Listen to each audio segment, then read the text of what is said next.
Ayo kesinilah semuanya. Datanglah berbondong-bondong kalian nih para ulama dan santri-santri kalian, dengan membawa rasa mahabbah, cinta, dan persatuan, ketertautan hati yang terdiri dari para fuqara dan agniya, du'afa dan aqwiya, semuanya untuk menisbatkan diri pada Jam'iyah Nahdlatul Ulama yang mubarakah. Maksudnya tentu dengan arwah wal ittisal, menyatukan ruh perjuangan kita.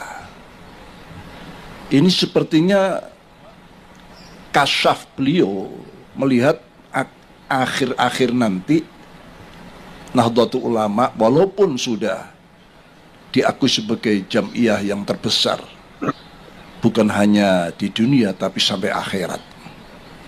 Buktinya teman-teman saudara kita yang sudah meninggal dunia tidak dicoret dari keanggotaannya. Bahkan mereka yang meninggal pun di Lailatul Istima atau Naharul Istima diumumkan sebagai saudara kita, anggota Nahdlatul Ulama yang telah mendahului kita. Mari kita bacakan suratul Fatihah. Mereka masih dianggap sebagai anggota, saudara dan anggota. Nah ini kalau dijumlah, ya, dunia dan akhirat sudah nyata. Dunia saja sudah diakui terbesar di dunia. Tidak ada sebuah organisasi sosial keagamaan yang sebesar Nahdlatul Ulama ini. Tapi ingat, kalau besarnya sebuah organisasi tanpa tandim, tidak munadzamah, tidak tertib, maka akan bisa dilumpuhkan dengan organisasi-organisasi yang batil tapi munadzam, batil tapi murattab, tertib. Ini yang harus kita sadari. Ya. Bahkan sudah banyak kelompok-kelompok organisasi yang lain mereka ingin giliran. Kalau sekarang NU sudah katakanlah ya 75% atau bahkan sampai 80% bangsa Indonesia ini adalah intisab pada Nahdlatul Ulama. Ya. Tapi mereka yang lain juga ingin kapan kita menggantikan posisi Nahdlatul Ulama. Ya. Ini bukan don saja, sudah upaya-upaya ke sana sudah banyak. Kalau kita ini mengabaikan ketertiban ADART kita, perkum kita, justru ini memberi jalan orang lain untuk masuk. Ya. Sudah berapa kali kita mendapatkan bertubi-tubi gangguan-gangguan, khususnya saat sekarang ini gaduhnya bab nasab antara duriyah yang satu kelompok disebut Ba'alawi, yang satu kelompok disebut duriyah Wali Songo, terutama ini. Kalau Gresik insya Allah aman-aman saja. Saya tidak melihat ini jadi sesuatu yang besar, ya. Karena di sini juga para bagian muassis banyak, termasuk almarhum Kiai Burhan, ya. Ada putranya Kiai Khisni. Tapi di tempat lain bahkan sudah masuk ke cabang-cabang, dipengaruhi cabang-cabang agar mereka menolak Ba'alawi, menolak. Ya memang ada perbuatan salah pemicunya, ya. Tapi sebagai umat Islam kan tidak sampai seperti, apalagi warga Nahdien kan tidak sampai membesar-besarkan masalah. Apalagi itu hanya kelakuan Ya, 1-2 orang, saksia-saksia.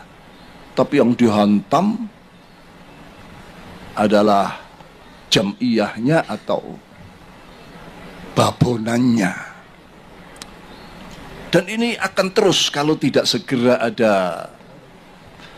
Ingat bagaimana mulai sejak Syekh Nawawi Al-Bantani yang memberikan semacam sinyal-sinyal akan perlunya lahirnya sebuah organisasi. Lalu diperjelas oleh Syekhuna Khalil dengan mengirimkan surat Toha mulai ayat 17 sampai 23 disertai tongkat dan seutas tasbih. Ini isyarat kuat agar Asy-Syaikh Al-Akbar Mbah Hasyim Asy'ari membentuk sebuah organisasi yang sakti mandraguna, yang seperti tongkatnya Nabiullah Musa alaihissalam.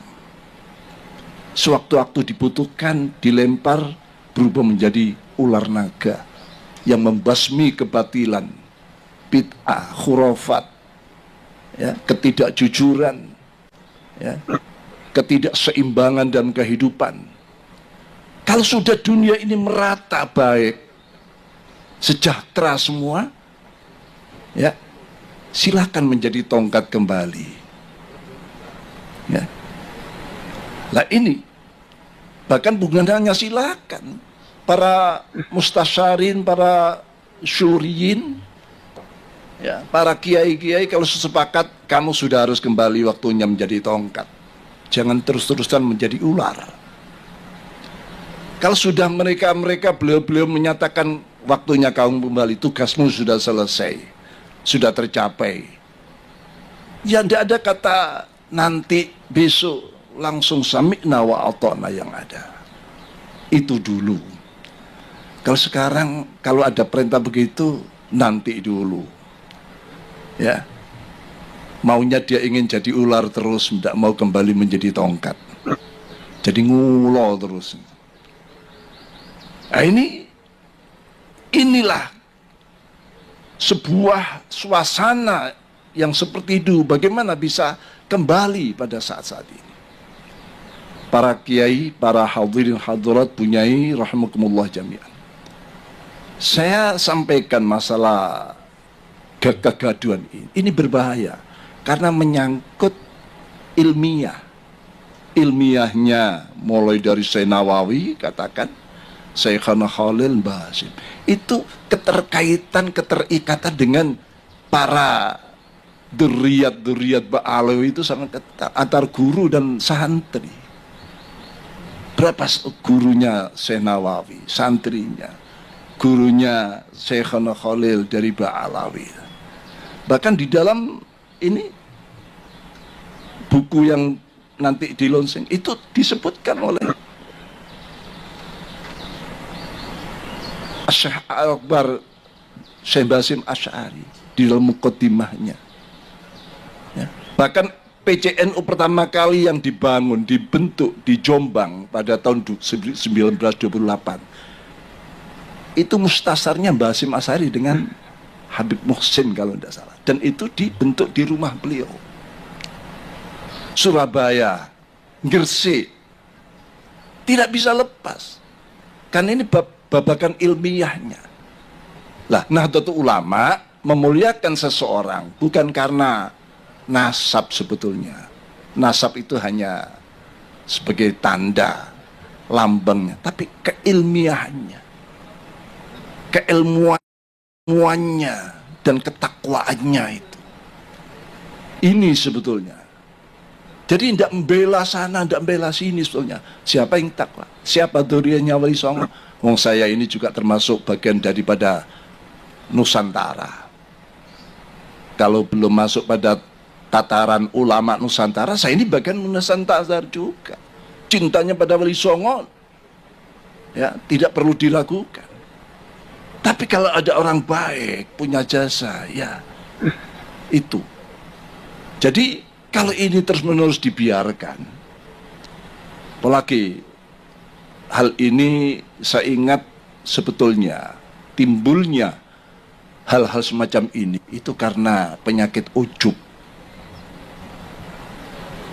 Saya pernah mendengar tokoh ulama antara lain Said Muhammad Ali Al-Maliki pernah menyatakan sebuah riwayat hadis, idza ra'aitum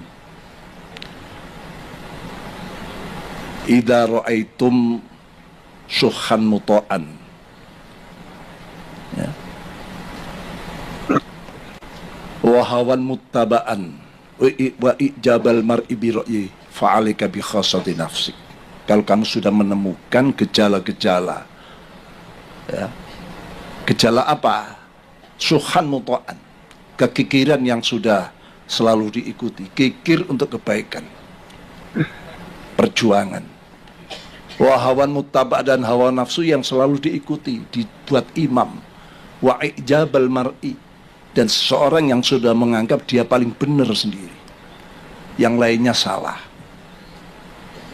Orang kalau sudah menganggap dirinya paling benar, timbul sifat yang lain, kesombongan, tidak mau menerima kebenaran dari orang. Benar harus dari saya, yang lain tidak boleh. Itu ijabal mar'i. Ini lebih bahaya daripada dosa besar. Kalau dosa besar, Allah masih kerso memaafkan, mengampuni. Apalagi kalau kita taubat. Tapi kalau ijabul mar'i al-ujub, ini orang sudah menganggap dirinya lepas dengan Allah, dirinya sendiri, tidak ada campur tangan Allah. Ini berbahaya, ya. Makanya di situ dikaitkan dengan sebuah hadis, banyak itu di Ashabis Sunan banyak terjadi. Ada kisah dalam hadis, bisa dibuka di Sunan Nasai, Sunan Ibnu Majah, dan berbagai Ashabus Sunan meriwayatkan ini. Pada suatu ketika sedang ada majlis dirosah, dars, ya, para sahabat senior-senior pada Rasulullah, antara lain sahabat Anas, sahabat Jabir, ya, dan beberapa sahabat yang lain. Di situ juga sahabat Abu Bakar, sahabat Umar, sahabat Ali, sahabat Utsman absen saat itu. Sahabat Anas bercerita, saya ketemu dengan seorang pemuda yang luar biasa ibadahnya. Kalau siang puasa tidak pernah berhenti, kalau malam sholat, ya, semalam suntuk. Anak muda ini jelas-jelas mengungguli para senior-seniornya. Saya lihat sahabat senior tidak ada yang punya amalan seperti dia. Diceritakan para sahabat. Nanti kita tanyakan pada Rasulullah. Akhirnya begitu Rasul miyos di masjid itu, sahabat langsung tanya, ya Rasulullah, saya ketemu dengan pemuda ini seperti ini. Dia katanya dari kabilah ini, dari pedukuhan ini, keturunan ini. Apa jawab Rasulullah? Ma'arif. Saya tidak kenal dia. Loh, katanya dia kabilah ini, bin ini, bani ini. Ma'arif, saya tidak kenal. Tiba-tiba anak ini masuk dari luar dalam keadaan wajah ini masih basah dengan air wudhu, tangannya ini nenteng terompahnya. Masuk. Begitu sahabat-sahabat tahu, termasuk Anas, ya Rasulullah, ini anaknya yang saya ceritakan padamu ya Rasulullah. Begitu Rasulullah melihat anak tersebut, pemuda tersebut, Rasulullah komentar, ra'aitu ala wajhi safa'atan minan syaitan. Loh, kok wajah anak ini ada stempel setannya? Saya melihat di wajah anak ini ada stempel setan. Loh, kan terkejut semua statement Rasulullah seperti itu. Yang dipuji-puji, sholatnya, puasa luar biasa, tiba-tiba Rasulullah kok komentarnya ada stempel setan. Akhirnya anak ini berjalan mendekat, ya, dipanggil Rasulullah, tidak mengucapkan salam. Ditanya, ayo Hasyab, hal hadasta nafsak in anta bainal aqwam baina haula bi annaka khair minhum. Apakah ada kentek di hatimu kalau kamu ketemu dengan kaum-kaum yang mulia ini, kamu merasa lebih baik daripada mereka, lebih mulia juga? Apa jawabannya? Allahumma na'am ya. Iya ya Rasul. Saya ketemu siapa kecil semua. Padahal itu sahabat senior-senior waktu itu. Ada sahabat Bakar, sahabat Umar, sahabat Ali. Dianggap kecil di hadapannya. Setelah itu anak ini tanpa bicara, tanpa ngomong A, I, U, langsung meninggalkan, masuk masjid. Begitu masuk masjid, Rasulullah menyatakan, mayyaktul hadasyab, siapa yang berani meringkus anak ini? Saya perhalus, yaktul, saya akan meringkus. Karena ini perintah Rasulullah, Abu Bakar, anak aktulu, saya akan meringkus anak ini. Dikejar anak ini masuk masjid. Ternyata ini takbir, Allahu Akbar. Berhenti Abu Bakar, huwa yukabbir, huwa yusalli, wa rasul yanhani an qatilil musallin. Dia sholat, takbir. Padahal Rasulullah melarang aku ganggu orang-orang sholat. Saya kembali matur ke Rasulullah. Kembali balik lapor Rasulullah. Ya Rasulullah, huwa yusalli. Asalnya dalam petang, mada tamal ya Bapak. Apa yang kau kerjakan? Huwa yusalli ya Rasulullah. Wa anta tanhani an qatil musallin. Paduka kan melarang saya ganggu orang sholat. Akhirnya harus jawab lagi, mayyatul hadar rajul. Sahabat Umar, ana ya anak tuluh, saya akan meringkus anak ini. Sahabat Umar masuk, anak ini sedang sujud. Berhenti sahabat Umar, huwa sajidin minas sajidin, huwa musalli, huwa yusalli, wa rasul yanhani anhu. Dan Abu Bakar pun kembali, dia huwa khair minni, saya ikutan Abu Bakar. Tidak jadi, ikut Abu Bakar saja. Ditanya, mada takmal ya Umar? Wa sajidun ya, dia sujud ya Rasulullah. Wa anta tanhani'an qatil sajidin musallin. Waihak ya Umar, kata Rasulullah. Lalu yang ketiga Rasulullah dawuh lagi, mayyaktul hadar rajul. Tinggal sahabat Ali. Ana aktul ya Rasulullah. Sebelum sahabat Ali mengangkat kakinya masuk, Rasulnya, ya Ali, anta latak tulu, wa anta satak tulu. Kamu tidak bisa meringkus anak ini, tapi nanti kamu yang akan meringkus anak ini. Begitu sahabat Ali masuk masjid, anak sudah tidak ada, sudah selesai sholat, sudah pulang. Setelah itu Rasul menyatakan, laula hadasyab makhtalafa bainasnain. Andaikan tidak ada anak seperti ini, umatku bersatu, tidak ada yang beda pendapat, tidak ada yang beda-beda, katakan ya kelompok, organisasi, semua fi sofin wahid. Berarti anak ini cikal bakal perpecahan di dalam Islam. Lalu bagaimana dengan dawuh Rasulullah, ya Ali anta latak tulu, anta satak tulu? Di saat sahabat Ali menjadi khalifah di Kufah, terjadi peperangan yang dikenal dengan Nahrawain atau Nahrawan. Peperangan Nahrawain. Di situ yang pegang bendera, anak itu tadi sedang memberontak pada kekuasaan khilafahnya sahabat Ali. Sahabat Ali mendengar anak itu yang pegang bendera, keluar sahabat Ali. Karena dia masih terngiang-ngiang dawuh Rasul, wa anta sataktulu, kamu yang akan meringkus anak ini. Akhirnya berhadap soal, dibunuhlah anak ini. Jadi anak terbunuh di tangan sahabat Ali. Sadaqa Rasulullah sallallahu alaihi wasallam. Ternyata dawuh Rasul benar, anak ini terbunuh di tangan sahabat Ali. Dan anak ini sudah terkenal menjadi kelompok-kelompok Khawarij. Orang yang sholatnya luar biasa, sampai Rasul menyatakan, tahtakiruna sholatakum bisolatihim wasyamakum bizaim. Sholatmu jangan diadu dengan mereka, tidak ada apa-apanya. Puasamu jangan diadu dengan mereka, tidak apa-apanya sholat dan puasamu. Tapi yakhrujuna minaddin, ya, khurujas sahmi minar ramiyah.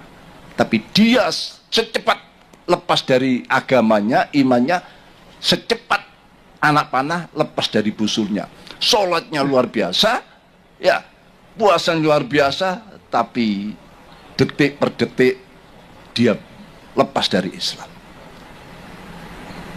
Sekarang tanda-tanda itu ada.